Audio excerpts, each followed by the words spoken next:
We're going to be joined by another co-caster. And I don't know if we've actually had him on before here on Honcast at least, but one and only as far as a co-caster goes. But Matthias is going to be joining us. How's it going, man? Do I have you guys muted? I have you muted. There we go. Now you're good. What's up? It's going good, Bricky. How about you? I'm doing good. Production today has been a Skype, man. Skype's had some issues, but we're good. We're good. We're good to be here, and happy to have you on now. As Lapped, I guess, with the internet issues and whatnot, stepped out here. So, but we got a new three-way cast here. So we got this game 2 though, and already pretty developed into this one. So let's start talking about what we got on the draft. Tremble, Behemoth, Ophelia, Midas were the bands. Magnus and a Moira, Moraxis and a Swiftblade. And now Ravener coming out for Revolution. So I'm guessing that's going to be their carry of choice here. Already picked up. So Insania, what do you think about the draft so far? It seems less weird. That's I mean, correct. it's more standard. Yeah. I like the Magnus and Moraxis versus Moira. Both of them have tools to avoid the Shards of Harkon, which is great. And Swiftblade is kind of just comfort for BMG. This is what they like to run. Tort, Moira, just comfort heroes for them. They're sticking to what they've been doing. I think Maki's played Swiftblade 4 games in a row now. Oh, probably going to be playing Swiftblade for the 4th game in a row. And I think Ravenor was picked as a counter pick because during the laning phase, the ball lightning still sticks to Swiftblade even if he starts spinning. So he can still jump to him even though Swiftblade is spinning, and I think it stuns through. I'm not sure. Actually, no, I don't think it stuns through. I don't think it actually stuns. No, I don't think it stuns through. No, I changed my mind. It doesn't stun through. Yeah. But I still think they use it as a counter pick to Swiftblade during the laning phase at least. And later on in the game, I think he just eats them up. Because Swiftblade doesn't really build HP. And that's really the only answer to Ravenor's damage output. What about you and me? What do you think about this draft here and what's going on? Not too surprised by BMG. I actually don't know. I don't know that much about the Legion team. I know they pick a lot of weird heroes, though, but that's it. Pretty much a lot what they're about. I mean, obviously, I assume you at least saw the last game, and that was pretty out there. But things like Shadowblade carry, they pick often. Myrmidon support, Blitz, they really love. And there we go. They really love the Blitz support. That's just about to talk about that there. So they're going to be running that here once again, as far as support option goes. But what do you think about a Blitz, on me? I think it's a good hero, especially against Swiftblade as well. You can just, if he goes to spin someone, you can just speed them away from him. So, but I saw they pick Flynn last game, right? Yeah. Yeah. Oh man, why would you pick Flynn, man? I'm sure they're asking themselves. Well, according to Squirry, he thought that the war effort actually counted it with the public games like this, so apparently he had to pick up a Flint for some reason from the quest that he had. I don't think that was actually true, but he was talking about that. He also promised us he would give it another try. That's not So let's see. We'll know. We always find out the truth at the end of the day. We can just add people to the slap list of liars. But no, I think another reason Blitz is really good in this game is Torture also is kind of like the same thing. If he runs up to impale you, you can just speed them away. Blitz in general has a pretty good game here. The only hero that's kind of good against him is Pharaoh. Because even against a Mana Sunder, the Mana Sunder drains your mana, but then you regain it pretty fast. So if you have low mana cost abilities, you can generally still get them off, even though you're dealing with it. So he has a lot of good, the Quicken has a lot of good uses in this game. So, I mean, Pharaoh said no. Basically, Fusion's like, nuh-uh, not happening. Yeah. So I kind of like where REV0 is going with this. They have a lot of lockdown. Solid laning phase. They're picking a lot of heroes that are kind of hard to predict. Magnus could be pretty much anywhere. It could still be a support. It could be a core role. They have a lot of options here. So he's living with the draft open in terms of what he can do. So it's all up to what he really thinks is the right decision here. I think Bobbles would be really good here. For Legion? Yeah, just in general, it's really good against dual support. Their lanes, though, would be odd with Bubbles, I think. They're just short lane, tri-lane tri-lane around with Mag. Yeah. Okay. Or long lane. Yeah, I think that's fine. That could work out. Okay. Well, but I think Bubbles is also the kind of hero where you need a player. You need the guy that plays Bubbles. You need, Because Yeah. it's the kind of hero where it's such a big difference. yeah. You need an own me on your team. Oh, it's so kind, Brick. This is good to have you on. All right, the final pick. 8 seconds left. They gotta pick something here soon. Berserker would be cool. Oh. Jeraziah coming out. Somebody picked up a Jeraziah recently. We jumped into a game and they had it. I forget who it was now though. It was like a Jeraziah Cersei even, I want to say, and something else. Like, it was crazy. Was it Jerziah Plague? No, it wasn't Plague. Okay. Then it was not us. Because we picked Jerziah Plague. It was Clanks. It was with Clanks. Ah. So yeah, that happened. This is not with Clanks. Okay. Jeraziah Clanks. There is only one team in Han that is lame enough to pick that. What team is that? It was Chopstick played it. Okay. Or Chopstick. They're like the Reason rejects. Like the ex-Reason player. Gathered into one team. I mean, kind of like, I don't know if they're Like, going to reject like- necessarily, but Well, not rejects, but like the ex-Reason gaming players. yeah, they have history with them, of course. So The ones who were just too lame to stay in Reason Mhm. made their own team and picked Jerziah Clanks. there you go. Yeah, it was Cersei, Jeraziah Clanks. That's right. So Jeraziah is one thing, but then the Arachna counter, and that does go through a protective charm and with the spider sting, so maybe that's some logic there, and also a naturally good null fireblade hero. Yeah. Another good reason. So It's still kind they of have- isn't Blitz pretty good against the Ragnar? With the speed. Ooh. Like if he's Good point. Yeah, oh, that's Yeah. true. that's a good point. So it's kind of like a counter, but there is a counter to the counter kind of deal. The amount of mind games in this game are going to be insane. It's like Blitz is going to hold his Quicken so that Arachna cannot use her ultimate, but that means Balthazar will be able to spin someone down, which forces Blitz to use Quicken, which allows Boxy to use the Spider Sting. Wait, so Quicken wouldn't actually get them away from the spider sting, would it? Because I feel It like would. it slows so much that it's not really gonna. I think you get slow immunity when you're Quickened. Wait, really? Hold on. I'm I have 100% no sure we've idea. talked Doesn't about it in the. say anything about. Let me see the text down here. I don't see anything about that on. Removes a char. No. I mean, we'll find out soon enough. Well, I guess. It By the way, doesn't if say you about if that. you select Blitz and then go down to the right, or the right, What? and hold over his Quicken, does it say on attack 34% Yeah, chance? that's. I'm looking at this. It's like 2 times critical strike, and I was like, "What the hell does Quicken do?" That's Swiftblade's. That's Swiftblade's ability. Yeah, that's a bug. Well, screenshot that one. All right. no, doesn't that gold say that for me? It doesn't. It doesn't. If you so- click on Blitz and then go down to the right corner and hold over Yeah. Quicken, Yeah, it says Blitz searches an ally with adrenaline. And granting, that goes and then underneath that, what does it say? On attack impact. granting the nimble movements of a fox. Oh. Yeah, and underneath that, what does it say underneath? Better, stronger, faster. What, it doesn't say on attack impact? says that. 34% No, it chance? doesn't. Okay. Oh my. That's an odd bug then. Okay, well, we'll get that figured out. Okay, we're so caught up in this. Anyways, it doesn't actually do the critical strike as well. That'd be weird. Anyways, we'll find out eventually. So, but here we go. Jeraziah, he's going to be the secondary support. It looks like they're running a very defensive trial, and they're trying to find Pharaoh. And they're going to... No, he's going to get a pull off here. Pull the creep camp. Pull the creep camp. Pull the creep camp. No, Too he missed late. timing. Yeah. We got the archer. The thought was right, but yeah. And this is interesting. I've noticed in 2 games now in a row, they really like to stack camps, like from minute 1. But the carries that they pick are just not stack clearers. Last game they had Flynn. This game, it's Ravenor. So, Ravenar's I feel pretty like good though, isn't he? I was going to say, you wouldn't consider Ravener with the Stormblades? but doesn't it take... He needs, like, Steam Boots, Abyssal before it's even, like, relevant, no? Yeah, but And that's, like, yeah, at but- least 8-9 minutes of farm. Yeah, that's fair. It's not as quick as others.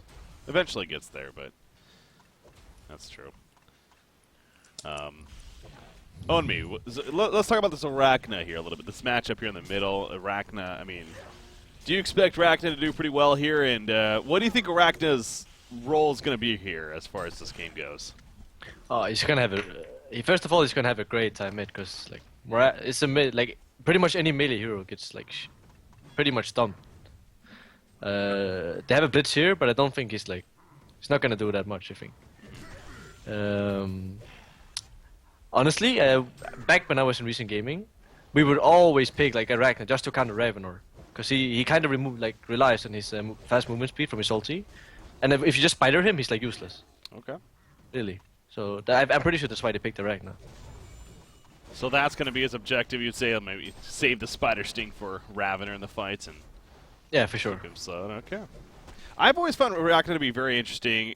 The same idea as like a Blood Hunter comes to mind. I know I talk about this every now and then, but I don't see him too often. But Arachna, in my mind, should be played more as a roam-heavy ganker, not necessarily a hard carry like some teams have ran her in the past. So Boxy playing it here in the middle, I'm actually looking forward to seeing more of that looking for kills constantly, starting at level 6, coming out here. Is that something you guys agree with, or? Do you want to take it, Aiden? Yeah, sure. I mean, I do. I think Arachna is the kind of hero where you want to be active. The players that I've seen have the most success with it in general. When I think Arachna, I think of Style from QSQ, who would go Blink Dagger, Portal Key, first item, and just like be all over the place and try to set up kills. And I think that was like the most efficient Arachna I've ever seen. But I can still understand the ones that build it as a carry, because it's kind of hard as he gets caught in mid here. Whoa. Oh my god, he's going to man up and kill him. He's going to man up and turn. It's not going to be enough, though. Down goes Arachna. Yes, it will be enough as the dot damage eventually helps to secure the kill. Maybe the creep out as well. But anyways, it's a 1-for-1. But the Bloodless go in favor of the Legion team. Meanwhile, bottom lane. Those are going bottom. Charm on Ravener. He's just out of range. They're running the same. No, it's 10 more speed for Pharaoh. And he's just able to outrun him right there. So stays alive. And they're going to have to walk around, throw some regen up. But great opportunity, but unfortunately not able to secure it. At the bottom side here. You know, wait, what are we seeing here, by the way? Yeah, I was going to say, Top lane, Moira's farming top. What on And they're earth? actually jungling Swiftblade. They've been doing this the entire game. I just haven't had an opportunity to bring it up. So, remember how I talked about that we use Moira as like a ganker, as an offensive hero? Yeah. But these guys are more like reactive and play it passive? I think that's like... This is like exactly what I mean. Like, I would never see myself sitting in a short lane farming a Moira. Even though, like, Swiftblade is a fine jungler. He's not bad at doing what he's doing. This is a good way to spread out the gold well across their team. And early blink on Moira is really amazing, truly. So, it's not a bad decision, but I just feel like you could be doing so much more with pressuring with ganks. But I think this is in response to the Moraxis in the middle lane. They just feel like they can't set up kills with the Moira. So instead, they're farming her in the short lane, getting her blink, and using that defensive aspect of her more. Why would you farm the Moira over the Torto, for example? Or even pick another hero to farm that lane? I just think they first pick Moira, right? Yeah. And then they third pick Tort. So this is just like they're doing the best with the situation they're put in. Oh, I guess. Don't you think, Omi? But I agree Yeah. with you. I feel like Tort does so much more with farm. They could basically have a carry Tort right now. Yeah, that's what I think as well. Yeah, that's what I Yeah. think is the thing to look at here, definitely. It's maybe sure making the best, but definitely could have just swapped those kind of players around. So, and again, Fusen comes from a hard support background too, so it's not like that would be rare by any means.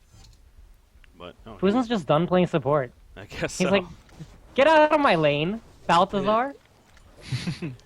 It looks like he just wanted the quick level 6 though, because he's just leaving like top lane as soon as he hits 6. Yeah. So it's Yeah. probably just that. Is he middle here? Yeah, he's going to set up an illusion. He has that Arcane Vortex, but did not get the opportunity. I got to say there was definitely a big misplay here, unfortunately, from Revolution in the middle lane. They were actually trying to gank Arachna. Magnus was coming in from the top. He had perfect position, but he didn't stun because he was actually about 10 mana short. And then they tried to kind of follow up, really force the issue. They didn't. Now, luckily, they didn't get any turn kills on them. But they had 4 players ultimately here in the middle lane trying to kill the Arachna, and they were unsuccessful. Bottom lane in the meantime, Pharaoh, Mummy Wall goes up, though, and he should be fine. In fact, kind of baiting him out right here. Trying to see if he'll stick around, which he kind of is. Top lane, Magnus gets caught by the chain reactions. Yes, is going to fall. And Root of Z able to chase him down for the kill right there. So, good find. Middle lane, actually, Moira used her ultimate on Arachna to get her out, but it was kind of misplaced. What you want to do as a Moira in that situation is you want to try to catch the Moraxis so you can get a counter kill. Oh, Again. oh no. And now they're going to turn. This is 2 kills. Or not. Not going to be 2. It's probably be nothing in the end, unless Oh, a spider sting's out. I was like, Who's where's on? Ah! too far away. He's I'm not coming gonna in now. comment. Well, now he's going. No, it's not going to be enough, though. This Raxus hurts too my far. eyes. Raxus is difficult for Moira. That's for sure. But could have possibly tried to finish off the blitz there. Getting away. Arachna. Level 7 now. Energizer. Also, lives I wanna ask you, Aiden, like, is there like any specific reason as to why you would pick Josiah, or is it like, yeah, basically, is there any specific reason or situation where you pick Josiah, or is it just because you think it's good? Like in general, the hero, like.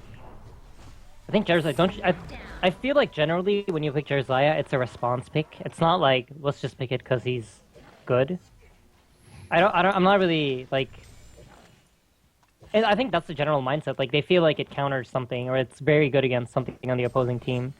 And the way I think about it is, if the ultimate can negate major abilities from the opposing team, then it's doing good work. Like, when you think of a Swiftblade, the majority of his damage is coming from the spin, or the ultimate. So you have the heal to deal with the spin, and then you have the Gerald to deal with the Swiftblade ult. And that's kind of mindset, but more like on a global scale, like thinking across all heroes instead of just one-to-one.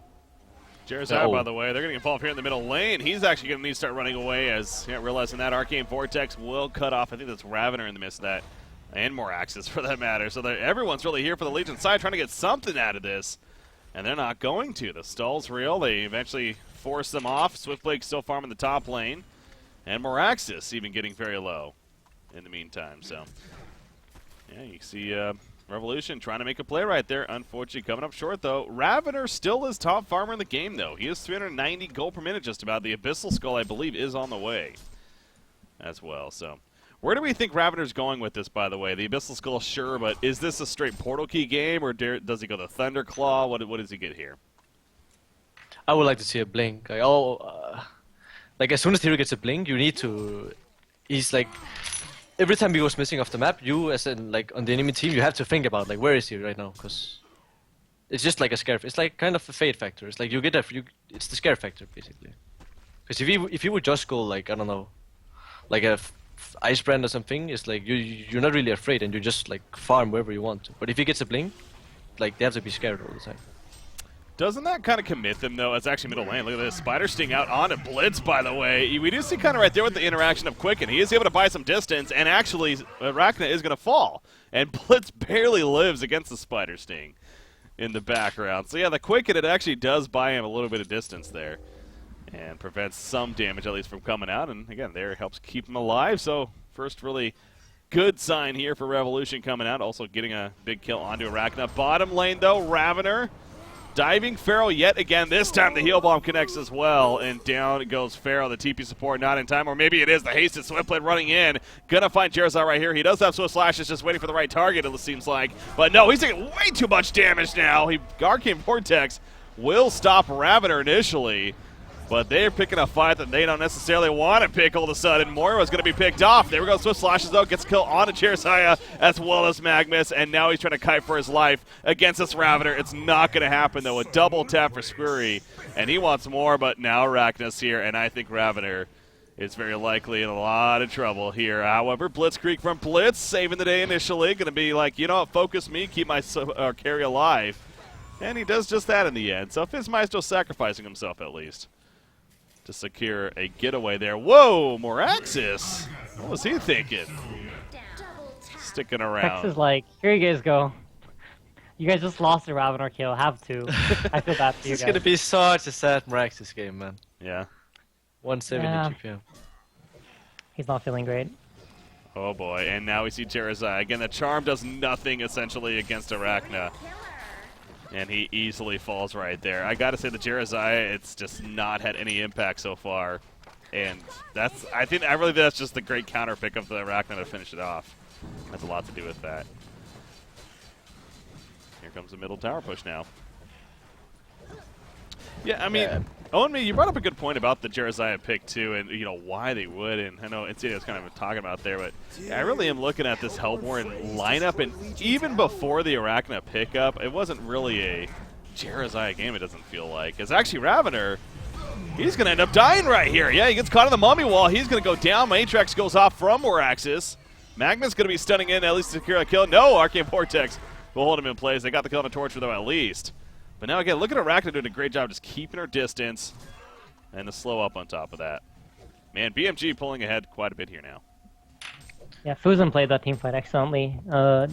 He baited, but he got hit by the Ravener Q, so what he does in response is he waits a little bit, and then he pops the Shards of Archon on himself, and Ravener, not thinking about this, jumps in, gets instantly stunned, into great follow-up from the team, and they take him out. And then at the end of the team fight, he even managed to get the perfect space Moira ultimate, where you manage to catch the enemy that's hitting your teammate without getting your teammate into it, which is like the dream, right? Because you get the enemy off you, and you allow your teammate to run away for 4 seconds. So really well executed by him, and I think that was a big reason why he did so good that fight. Oh boy, Moraxis, the Tormented Soul not enough, but now Raxus tastes the Spider Sting just enough. Boxy just lets it do its work, and eventually does secure a kill, so... Yeah, this Arachna pickup, again, it's just proving more and more to be the fantastic final pick here for BMG. They're diving really far, though, and probably too far here now. Oh, my God, Arachna will get away. The stun from Moira at the last second. Jeremiah is nearby. He's trying to get a heal bomb off to get the kill, but he just can't get close enough. Arachna's doing a great job of kiting. The aura from Jeremiah not leveled up yet. That would have secured the kill, though. Magnus goes down. Arachna still alive. Jeremiah is still trying to find her, but he cannot. And Arachna's going to ultimately survive, it looks like. That is unbelievable. Energizer away. I'm not 100% sure, but I'm like 99% sure that the Magnus, he started backing off like before his last 2 ticks of the eruption went off on the Arachna. So the last 2 ticks didn't hit the Arachna. Okay. Oh, wow. That would kind of explain it too, yeah. Such a shame. I actually missed that. I didn't see if it did or not. But what I did see was Maka getting a huge wall in the end there to drain Magnus's mana so he couldn't stun the Arachna when they were still chasing for her. It was massive, and then he actually managed to turn the fight around and kill Mag. Very nice. That's one of those things, I think, with the Mummy Wall where, not that we don't necessarily see enough, but maybe we don't notice enough. It's actually Torture top lane. He is going to be picked off kind of a little too far up with the Swift Blade, and they make him pay for that at least. But not using the Mummy Wall to trap, but rather to use it as a tool to either keep somebody, away, somewhere else, or keep them kind of pinned down, but also for that mana burn effect. It's actually a pretty good idea. I think the few times that you guys have seen Keizu play it, I think he does it every single game. He uses the mana drain. He explained it to me in terms of like how important that is when you're laning as a Pharaoh to be mana burning the enemy carries. Like, say you're up against a Swiftblade, for example, you want to be using that Mummy Ball as Blitz is screwed. Well, so was Arachna, though. That was a great turn right there. Ravener happened to have 100 charges nearby, and eventually, quickly really gets the kill. But the Swift Slashes tear up Magnus, take him out, more off to the side. The Shards of Harkon ain't gonna matter. She goes down, the Protective Charm on to Ravener right here, doing work. Torture's gonna fall as well. It's a hat trick for Squirry, and this is not what you want if you're Bad Monkey Gaming. The snowball effect of Ravener starting to get real right here, and it could be a quad kill of Swiftblade deciding to try to fight that. Ball lightning 1 second, he just portal keys in, and he gets the quad kill. This could be an annihilation, actually. As now they're going to go after Pharaoh. Not much you can do right here. Ball lightning in. It's going to die. It's just a matter, does he get the last hit? He does. It's an annihilation for Squirry. And this game is now in favor of Revolution, you could argue. Oh, man. You get TMM flashbacks playing against Revenor. Just kills your whole team. So much damage, man. Then you get the Blink Dagger. It paid off pretty... I was just going to say. It paid off there. Holy shit. Breaky, would you have seen that team fight go the way it did if you had a Thunderclaw? I mean, I don't know. It's honestly hard because he would have been doing a lot more damage in the midst of it, to be fair. But, yeah, I mean, there was a couple opportunities where clearly that was a big deal in that fight. So I feel like he had to go for this Blink Dagger as well because they were falling too far behind. Yeah. Yeah. Well, I completely agree. I mean, resources still behind, but in terms of like momentum and how the game, it's so important. Like the resources tell one story, but you gotta understand how the players are feeling right now. Like if you're BMG, you feel like, okay, Ravener just got 1 gazillion GPM. It went from this underfarmed hero to Hackster in status. Like you just have to deal with it now. This Blitz is Life just going to route. stride on by. Now, again, the portal key on Fuse in and happens to have that already. But Ravener, now that was a horrible ball lightning to start, and this could backfire. This would be a huge kill onto the Ravener. They're going to get it. Squirry getting way too comfortable with the situation. He goes down. Protective Melody, or excuse me, the Soul's Blessing going to be coming out right there. Similar idea. And eventually will help to save his teammate, but they do not get a counter kill out of it. But man, Ravener. So that's the other side of the spectrum, right? Where it's like, sure, BMG probably feels like they just give annihilation to a Snowball Hero, but the Snowball Hero just felt unkillable at that point, and he was wrong. Went a little too deep. Oh, he just missed his ball lightning. Arachne would have died off the bat, I'm pretty sure. True. Yeah, I think so too. And if you look, the Jersey was so close. Yeah. Could have worked out. But something else, like what we touched on earlier, when Arachne ultis someone, I saw it before, the Blitz tried to, quicken the guy who was Spider Sting. Okay. And it didn't do anything. Really? Yeah. Because earlier, I thought I saw him actually use it on himself and it buy some distance. So, okay. I think maybe it's when you use it, like if you, let's say this spider is hitting you, right? And then you use it, and as soon as you use it, you get hit right after. So it's like the timing of the spider. Oh, it like slows when it hits it. you. Okay, okay. Yeah. Interesting. So That if the would spider just make hit you when you quicken, you can run away, I think, maybe. Yeah. So if you I use think it's Quicken after the spider hits you, it'll give you speed. Yeah, it needs to be just after, I think, though. Yeah. I'm not sure. That would make sense. But I just saw he No, got it sounds like, I just saw that it didn't do anything, really. Speaking of Arachna, too, that Nullfire Blade is coming. And I mean, again, I gotta say that the Jerizai impact hasn't been a huge one yet, but you gotta figure it's going to be one. It's not just gonna be a non-factor this whole game. So the Nullfire Blade definitely is a very good one, and there we go. Gets it right there. Could you have seen a scenario where to not get Nullfire, or is it just you have to get it here? I think in this game it's so clear that the game plan is to just like charm up Ravenor and he skips Shrunken that they have to. Like, there's no other hero that potentially could get the charm. So you have to kind of get that Nullfire if you want to deal with Ravenor, which you have to or you lose. So I think they have to do it. But I was going to ask, Omi, what do you think of Jerzai going Astrolabe instead of a Blink? I don't really like Astro this game. I don't think it... Oh wait, they're going mid. Yeah, they're actually going to jump mid right here with Moraxis going in. He got Quicken right off the bat with him as well. Arcane Shield's up, but not going to be enough, though, initially, as that Arcane Vortex came out. Arachna's holding his ground. Soul's Blessing is out. Ravener, he's not able to do enough damage, though. Arachna is going to fall. Token of Life.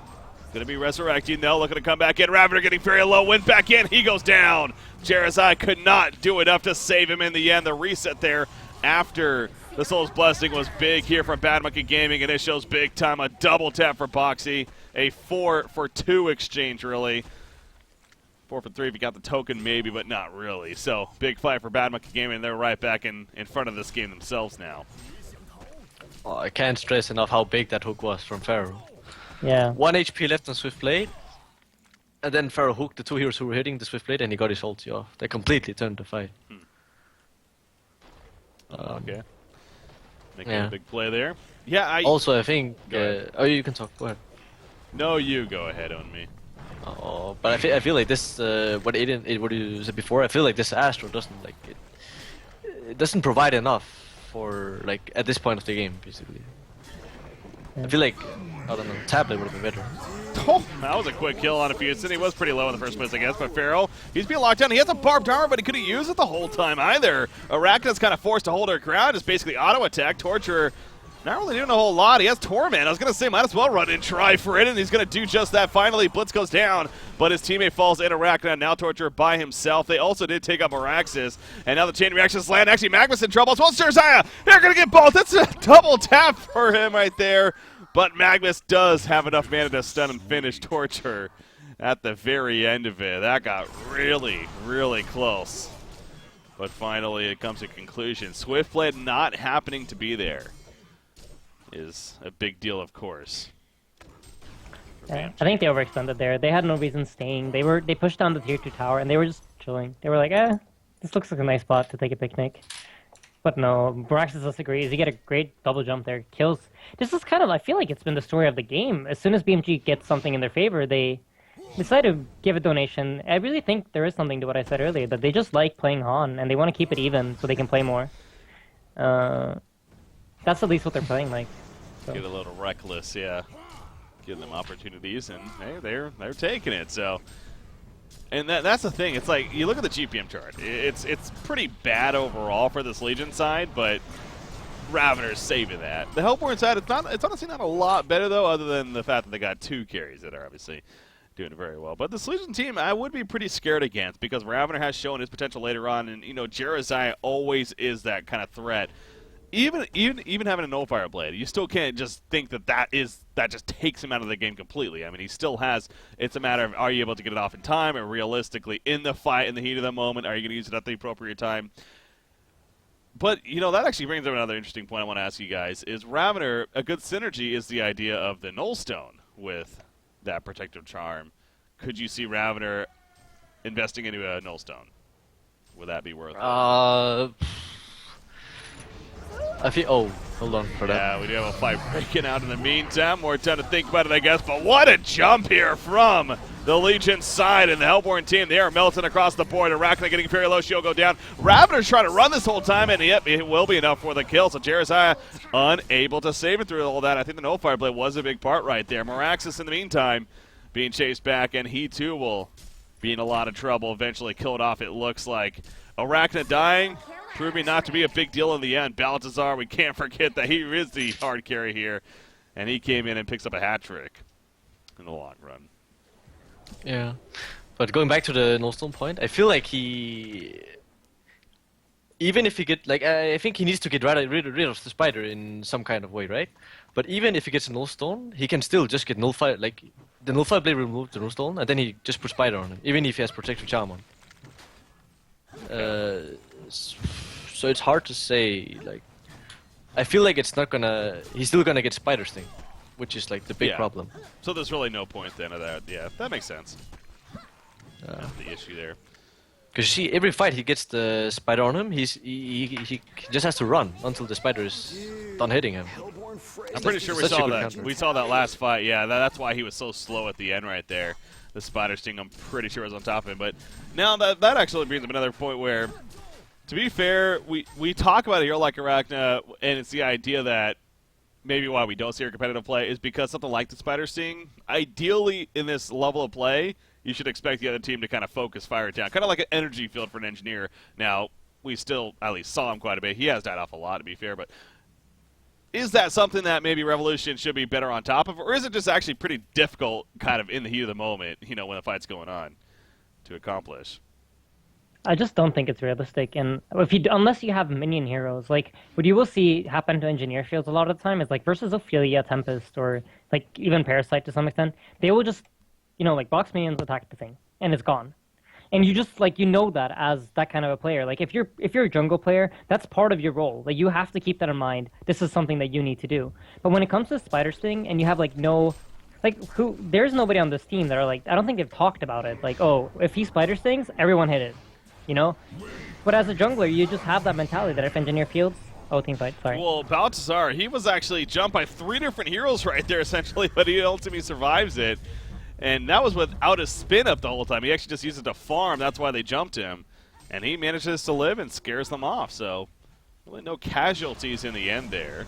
But a close call for Swiftblade. I actually didn't notice this, but he on Swiftblade, if you see his skill build, he went 2 in W and 2 in E. And I would assume the rest of stats. So I've never seen this before. No. That is... I'm not saying it's bad, but I've never seen this before. Oh, I disagree, though. Ravener's in trouble big time. Can Jeremiah get here in time? He cannot! He barely does, but then he's Soul's Blessing. It wouldn't have mattered, though. The Nullfire Blade was ready, just in case. Down goes Jeremiah as well. And now here's a huge opening for Bad Monkey Gaming to make a lot of room, take over a lot of room even. Blitz goes down the tower. You see Meraxis is kind of like, I'm not going to go in. There's no point. Nearby with that Vel'Raz, a big plays there for Bad Monkey Gaming. Great jump by them. And they got their biggest lead now of the game here. Something that I think is very interesting to talk about, and something I don't think anyone would expect. If I asked you who's done more damage, Ravener or Arachna, Like, if you look at the damage charts, Arachna's been, and I've been looking at it throughout the entire game, she's been constantly out-damaging the Ravenor. Which is, like, it shows you how great Boxy must be positioning himself to get auto-attacks off, because he's dishing out so much damage. I feel like he would have to hit twice only to match one of Ravenor's attacks. Yeah. So, he must have played amazingly this game, even though we probably haven't noticed it. Oh, man. Ravenor has a buyback. He's so close. They jumped in just before he was up, though. And that kind of is backfiring. Blitz goes down.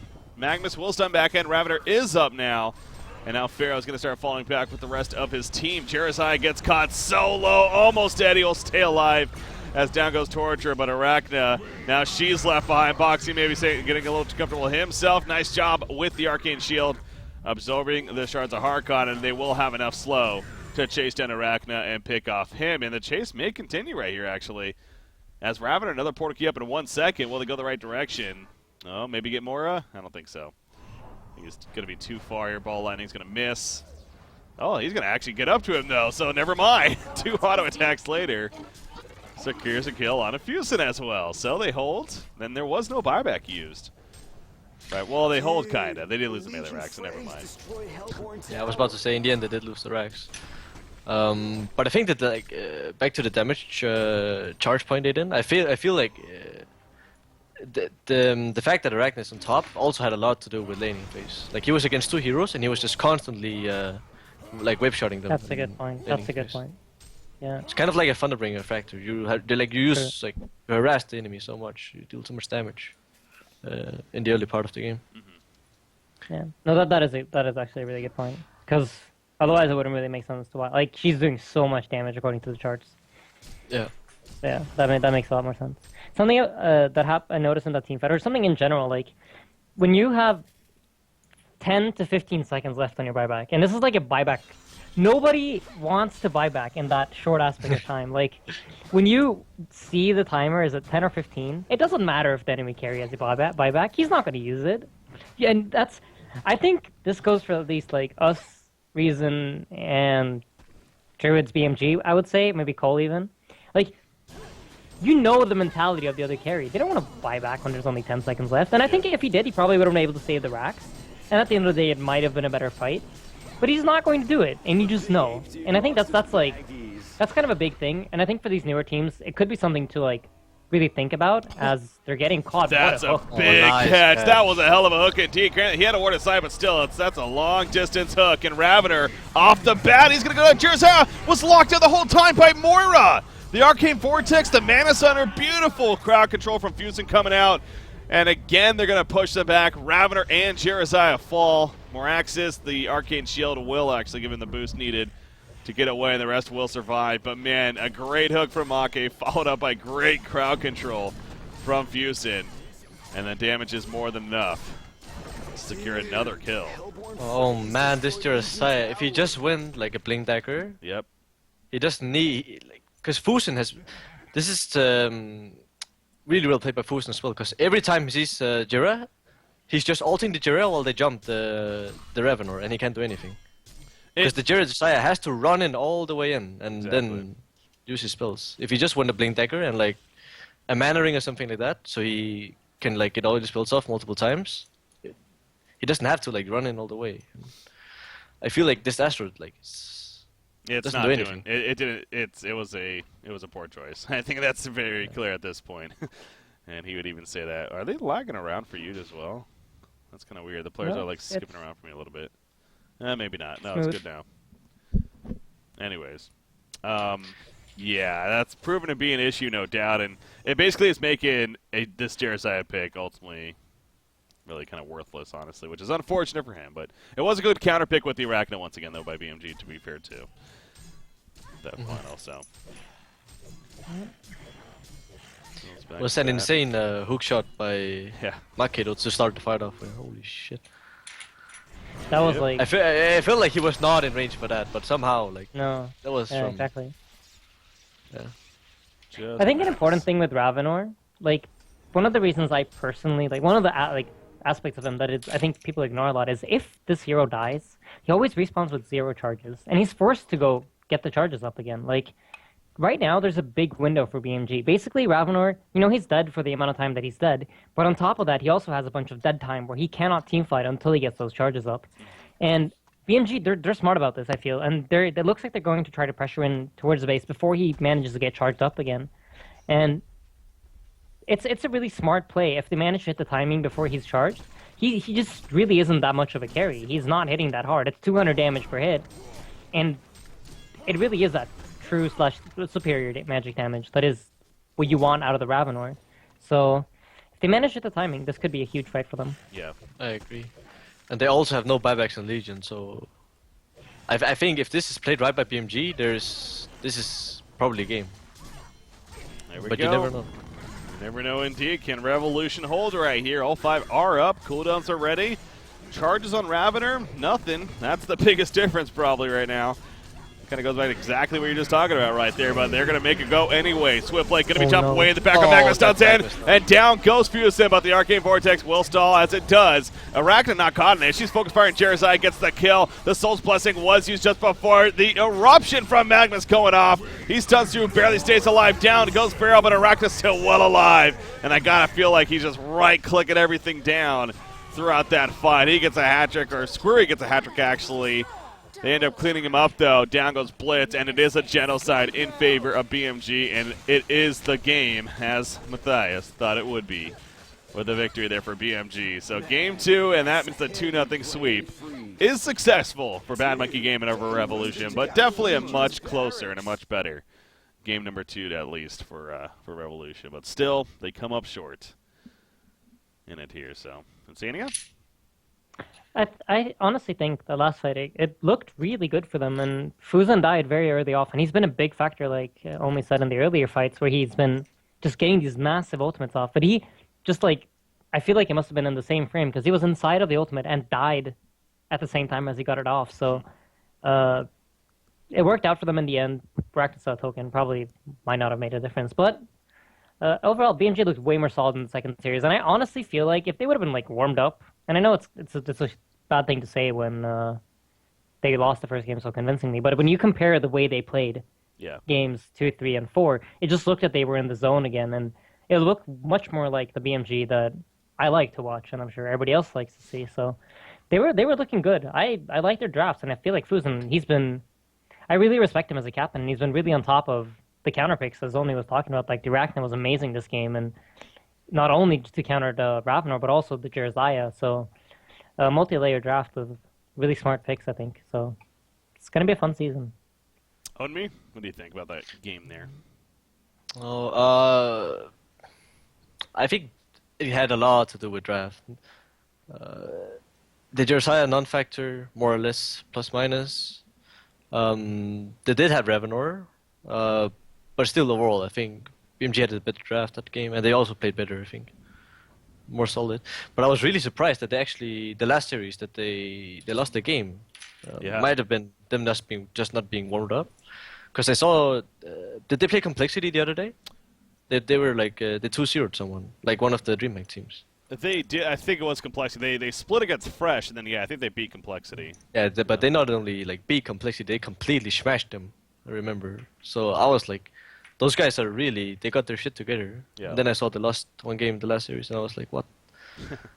not to saying that they played a bad team, but would expect them to. Though. Yeah, no, Chopstick definitely, not Chopstick, Sonic Esports surprising us all, but got the one game off of them. So, but yeah, again, a lot of people may think with a final pick right there, something like an electrician would make sense. But then I thought to myself, it's like, essentially why you get an electrician against the Jerizai is, of course, the cleansing shock, the ultimate, the purge effect. And, well, we have an item with the Null Fireblade that basically does the same thing. Sure, it's a lot of gold and whatnot, but yeah, I like the idea. Instead, pick a hero that is naturally going to build into a Null Fireblade so a lot of the time anyways, but then also has an ability that goes through a protective charm, as we saw with the Spider Sting. So I really think that final pick, Arachna, really threw Revolution off quite a bit.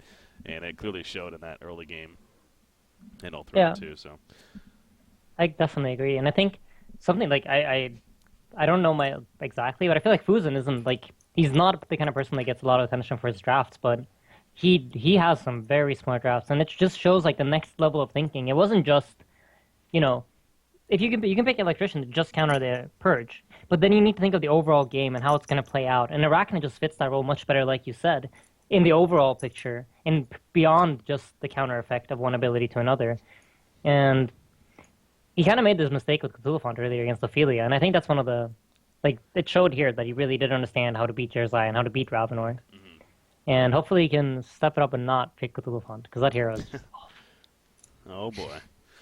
All right, well, that is going to start wrapping things up, though, for the day. Again, we're looking at the group standings right there. Bad Monkey Gaming currently is on top now of the group standings at 11 points, but they have played 5 series in total now. Again, you play 7 in total as everyone plays each other, so they're up there with one of the more played, but still impressive to see that, and in a pretty good spot at the very least to complete a top 4 finish, but ain't over just yet, so we'll see how that continues to move on. And Thursday is going to be our next match day. But before we wrap up with all that, I want to give you guys a chance. First off, thank you guys for co-casting. Really appreciate it. Had some fun here. Insania, we'll start with you. Any shout-outs, any final words you got here? I promised Ownme I'd give him a shout-out. He was streaming me during Game 2, so shout-out to Ownme. Shout-out to Zlapt. Shout out to Kezu, shout out to Mickey, shout out to everyone who tuned in and watched. Shout out to all of you guys who pressed 1 because you think Slap's a liar. And oh, God. Thank you for having me, Breaky. Of course. Matthias, thanks for joining us. What do you got? Shout out to my team, Insania, Mickey, Kistu, Slap.